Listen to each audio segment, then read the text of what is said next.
செயல் வந்து வெர்பு. அப்ப வெர்பு தானே இது. eats mango. அப்ப eatsங்கிறது வெர்பு. இதுல ஏன் நான் s சேர்த்துட்டேன் சொல்லுங்க. இது நான் சொல்லி கொடுத்துறோம். இது எத்தனாவது ஸ்ட்ரக்சர்ல வந்து ரெண்டாவது ஸ்ட்ரக்சர்ல எதுல சிம்பிள் பிரசன்ட்னா இது சிம்பிள் பிரசன்ட் டென்ஸ்ல ரெண்டாவது ஸ்ட்ரக்சர்னால so eso iso சேர்த்து தான் வரும். இதுல நான் சென்டென்ஸ் மெயின்டைன் பண்ணும்போது அப்போ இந்த ராஜா மாம்பழம் சாப்பிடுகிறான். நான் சொன்னேன் பிரசன்ட் டென்ஸ். ராஜா மாம்பழம் சாப்பிட்டான் அப்படிங்கிறது பாஸ்ட் டென்ஸ்.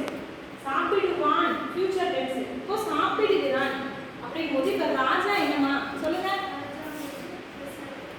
ராஜா வந்து சப்ஜெக்ட் பேஸ்.